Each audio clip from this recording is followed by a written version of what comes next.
Olá, sejam bem-vindos a mais uma edição do programa Despertar, produzido pelo Centro Espírita Amor e Caridade, o SEAC, aqui de Bauru, e chega até você através da nossa parceria com a TV Prevê. Hoje estamos recebendo no nosso programa Sidney Fernandes. Sidney, seja bem-vindo a mais um programa Despertar. Muito obrigado. E hoje temos um tema interessante, é uma comemoração que podemos dizer assim que nos deixa muito felizes. Vamos falar um pouco dos 160 anos do Evangelho segundo o Espiritismo. E Sidney, só um detalhe aqui, há mais de 50 anos a Bíblia é o primeiro lugar no ranking como o livro mais lido e mais vendido no mundo.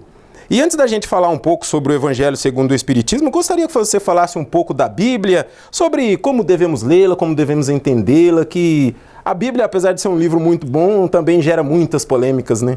É verdade. Bem, é um prazer para nós e o SEAC faz questão de participar das comemorações dos 160 anos de O Evangelho segundo o Espiritismo. 1864 foi o ano da sua primeira edição. Theo, realmente você tem razão. Há muitas controvérsias em torno da Bíblia. Mas o que é a Bíblia? As pessoas hoje parece que juntaram tudo, né? Tanto o Velho como o Novo Testamento.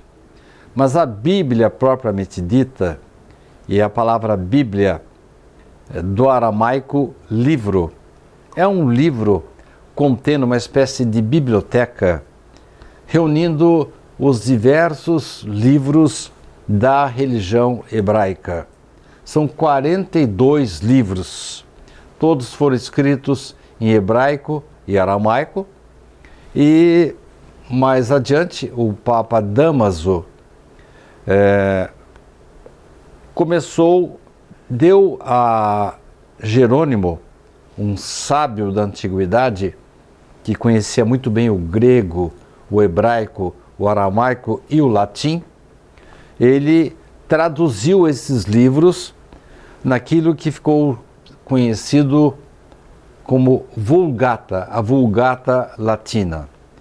Então, se nós formos levar ao pé da letra mesmo, a Bíblia seria apenas o Velho Testamento. O Novo Testamento, que é o Evangelho de Jesus. Por que Evangelho de Jesus? Porque existiram muitos outros evangelhos. Entendi. O que nos interessa é o que nós chamamos de Novo Testamento. Agora, de uns tempos para cá, juntaram todos os livros, tanto aqueles que dizem respeito à cultura hebraica, como a vida de Jesus, as cartas, as epístolas, tanto do apóstolo Paulo como de outros discípulos. E hoje as pessoas confundem ou consideram como Bíblia tanto o Velho como o Novo Testamento. Para nós espíritas, nós temos em Moisés a primeira revelação, a revelação da justiça. Em Jesus, a segunda revelação, a revelação do amor. E o próprio Jesus anunciou que ele não havia dito tudo ainda, que ele mandaria o Espírito Verdade para dizer aquilo que ele não estava podendo dizer naquele momento. Isto é, as pessoas não tinham nível, não tinham cultura, entendimento.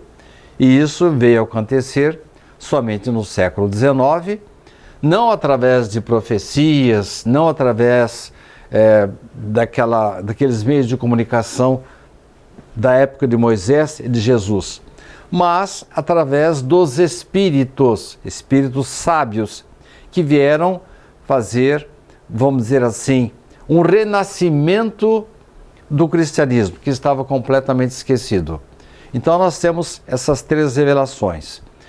Na Bíblia, teríamos, portanto, nessa linha de pensamento, a primeira revelação de Moisés, justiça, a vida do povo hebreu, e no Novo Testamento a vida de Jesus e as cartas, as epístolas, os Atos dos Apóstolos, que consubstanciam a revelação de Jesus, revelação do amor. Ô Sidney, popularmente, costumeiramente, o pessoal fala que a Bíblia é a palavra de Deus. Então, se está escrito na Bíblia, levam aquilo como verdade e tudo mais.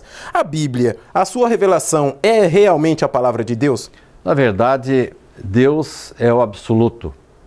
E Ele, embora algumas pessoas digam que falaram com Deus, estiveram com Deus, isso não é verdade.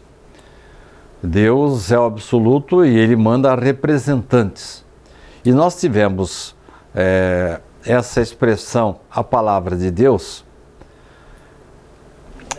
é de origem judaica, porque eles queriam dar assim uma força maior para os livros, para que as pessoas levassem a sério. Daí dizer que é a palavra de Deus. Com todo o respeito que as outras religiões merecem, na verdade, foram representantes de Deus.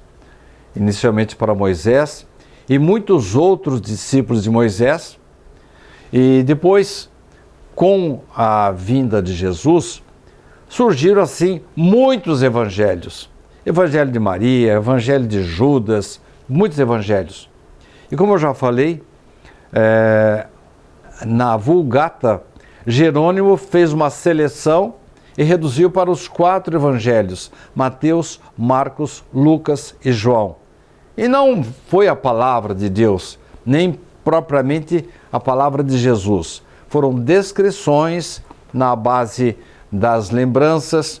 Tanto é que um dos evangelhos, por exemplo, o de João, ele já estava muito velhinho, tinha mais de 80 anos, estava cego já, ele ditou as suas lembranças. Então, com isso tudo, há muitas distorções, além de algumas modificações que aconteceram tanto no Velho como no Novo Testamento. Mas sobre esse assunto a gente vai falar daqui a pouco. Nós vamos fazer o nosso primeiro intervalo, vamos para um apoio cultural, voltaremos na sequência falando ainda sobre essa comemoração muito importante para nós, os 160 anos do Evangelho segundo o Espiritismo. E no próximo bloco vamos falar sobre a proibição da comunicabilidade com os espíritos. Não saia daí, a gente volta já já.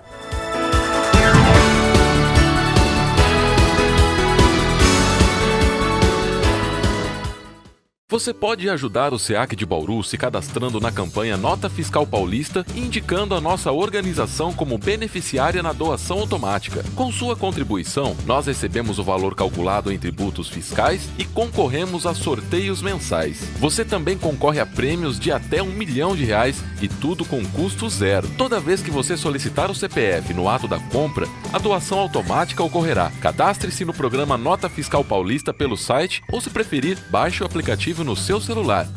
Faça seu login e siga o passo a passo que o sistema oferece. Escolha a opção Entidades e, em seguida, Doação de Cupom Fiscal com CPF Automático. Pesquise pelo nosso CNPJ, Centro Espírita Amor e Caridade, e selecione Prazo Indeterminado. Pronto, agora você já está ajudando o SEAC e todos os nossos projetos. O Centro Espírita Amor e Caridade de Bauru agradece.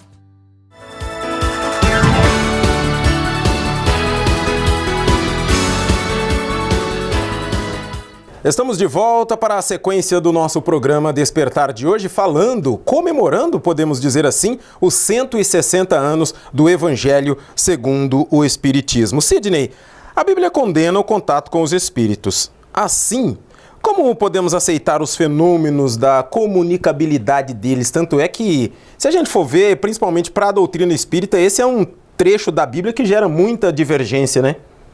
Na verdade, o que Moisés proibia era o mau uso da mediunidade. Nós temos que começar dizendo, Theo, que se ele proibia a comunicabilidade com os espíritos, é porque ela é possível. Então, nós vemos em vários trechos da Bíblia, e agora estou me referindo ao Velho Testamento, em que Moisés aprovava a mediunidade moralizadora, a prática espiritual com o mundo invisível, com fins nobres.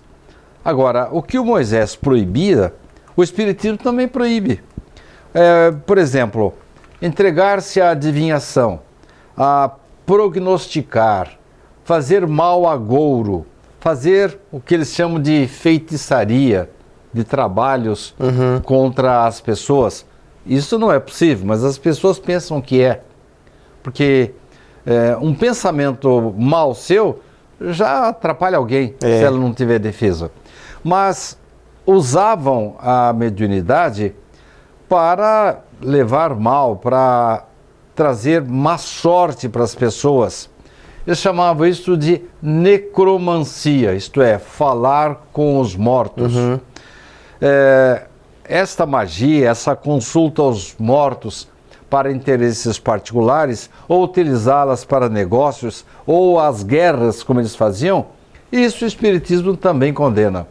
Agora, o Espiritismo surgiu da comunicabilidade com os espíritos. Ele não é especulativo. Acho que deve ser assim, eu acho que o céu deve ser assim, que depois da morte acho que é assim. Não acho, não.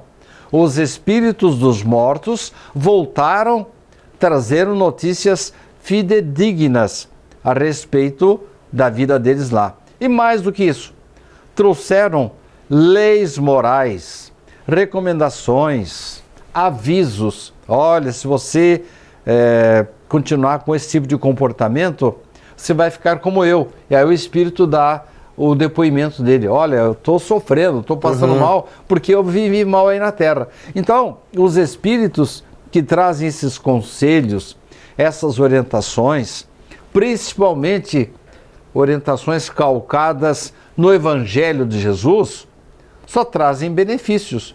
E foi isso que aconteceu na codificação do Espiritismo.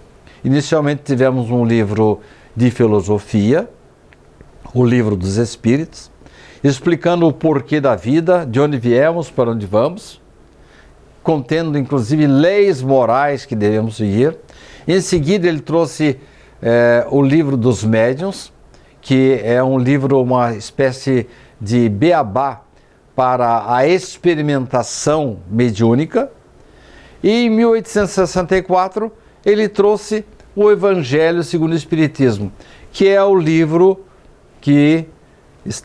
cuja edição está sendo comemorada agora, neste ano, 160 anos de existência do Evangelho segundo o Espiritismo. Agora você vai me perguntar, quer dizer que o Evangelho segundo o Espiritismo é um livro novo? É uma religião nova? Não, simplesmente é trazer Jesus de volta, fazer com que as pessoas se relembrem dele, porquanto, tanto naquela época como nos dias atuais, ele encontra-se bem esquecido.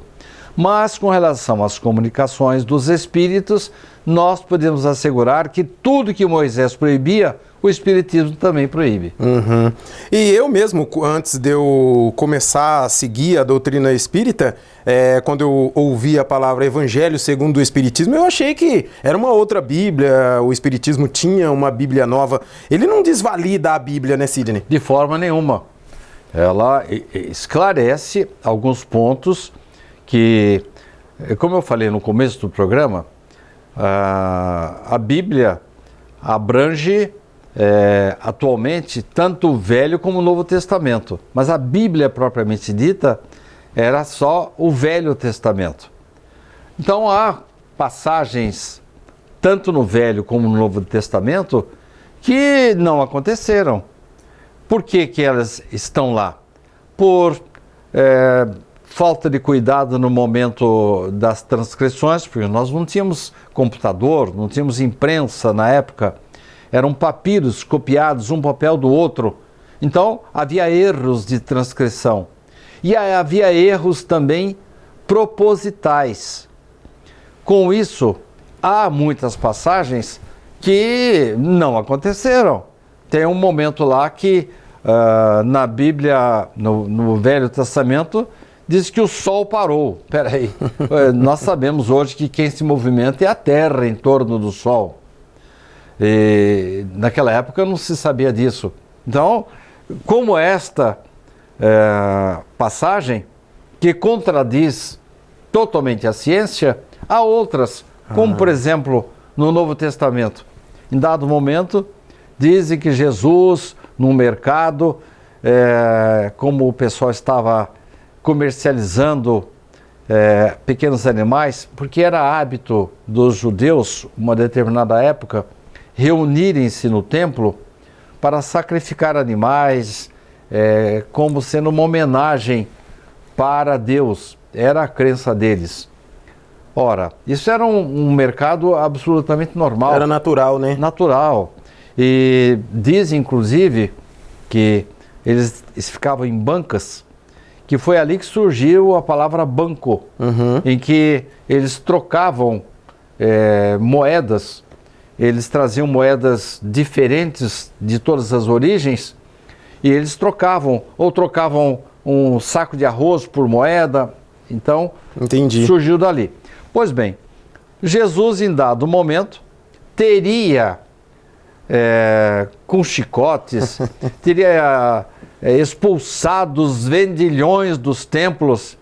Jesus, com a sua candura, com seu amor, com a sua paciência, com o seu modo meigo de tratar as pessoas, você acha que isso aí é verdade? É claro que não é. Jesus jamais ia proferir palavrões e com um relho espantar os vendedores da época. Então, para mim, é uma passagem apócrifa. Então, nós respeitamos a Bíblia, aceitamos, mas alguns pontos entendemos que não sejam reais. Houve distorções. E qual foi o modus operandi do Kardec para escrever o Evangelho segundo o Espiritismo, Sidney? Bom, antes de responder essa pergunta, que eu acho que não vai dar tempo agora, eu queria dizer que, em relação ao assunto anterior ainda, há um livro de Bart Ehrman, que se chama O que Jesus disse e o que Jesus não disse, mostrando que por trás desses elementos duvidosos há alterações que eclesiásticos, políticos e copistas fizeram da Bíblia, ou por erro, ou sem querer ou querendo. Isso mesmo, por interesses políticos naquela época. Agora, na pergunta que você me fez agora, em relação a Allan Kardec, à Constituição, a organização do Evangelho segundo o Espiritismo, se você me permitir, eu gostaria de falar no próximo bloco, porque é a essência do nosso programa de hoje. Tudo bem. Então a gente vai fazer mais um intervalo, vamos para mais um apoio cultural. Na volta, né, o Sidney explicando pra gente, falando, contando um pouco, a gente comemorando aí os 160 anos do Evangelho segundo o Espiritismo, como foi que o Kardec chegou a escrever esse livro, que quem já teve a oportunidade de ler sabe que são situações muito interessantes, e o Sidney fala isso no próximo bloco para nós. Não saia daí, a gente volta já já.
Estamos de volta para o último bloco do nosso programa Despertar de hoje e a pergunta para Sidney Fernandes. Sidney, como que o Kardec operou aí essa produção, vamos dizer assim, do Evangelho segundo o Espiritismo? Ele fugiu de polêmica, ele escreveu tudo, como que foi, Sidney? Bom, em primeiro lugar, nós temos que recorrer às origens de Kardec. Então, ele, muito jovem ainda, foi levado pela família para a Suíça, onde ele estudou com Pestalozzi. Ora, nós falamos ainda no programa anterior, de Pestalozzi, que era um educador por excelência, que tinha o objetivo de separar a religião tanto do ensino como da política. Tanto é que hoje a França é um estado laico graças à influência de Pestalozzi. E ele tinha como objetivo moralizar os seus alunos. E o menino Rivaio, na verdade, 1814, ele tinha 10 anos de idade, já havia assimilado os princípios de Pestalozzi. Ele que imaginava, Pestalozzi, o surgimento de um projeto de reforma religiosa, ele assimilou esses dados e 50 anos mais tarde, portanto, nós estaríamos aí, ele tinha 10 anos, nasceu em 1804, estaríamos em 1814, 50 anos mais tarde, em 1864, ele lança o Evangelho segundo o Espiritismo, e que foi assinado através de um alônimo dele, Allan Kardec. Allan Kardec. Essa obra, Theo, ela é universal, pois Allan Kardec teve o cuidado de retirar do Evangelho propriamente dito as partes que possam ensejar controvérsias, dúvidas, intrigas. E ele conservou apenas a parte moral da mensagem de Jesus, que era o conteúdo que Pestalozzi passava para os seus alunos.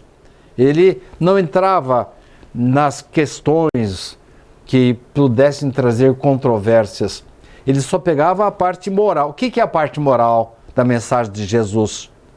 Amor, perdão, paciência, condescendência, empatia, generosidade. São elementos, se você pensar bem, universais. Universais. Que estão nos livros da Índia, estão no Alcorão, estão em qualquer filosofia ou religião do Extremo Oriente ou aqui no Ocidente. Então a parte moral é inatacável e ela é universal. O Evangelho, propriamente dito, pode ser dividido em 5 partes. Os atos comuns da vida do Cristo, os milagres, as predições, as palavras que foram tomadas pela Igreja para fundamento dos seus dogmas e ensinos morais, e dos seus dogmas e o ensino moral. Então, Kardec desprezou aquelas partes que ensejam alguma controvérsia. Os atos da vida de Jesus, se o vinho que ele tomou representava o sangue dele, ou o pão, enfim, coisas que sejam discussões. Os milagres dele, tudo isso Kardec deixou de lado. E mesmo alguns atos, como por exemplo a virgindade de Maria, Kardec não trata desse assunto para não trazer confusão. O que ele pegou? Somente a parte moral de Jesus.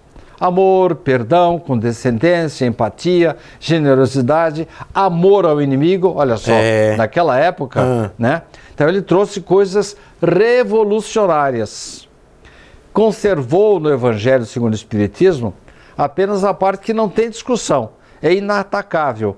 É um código moral universal sem distinção de culto.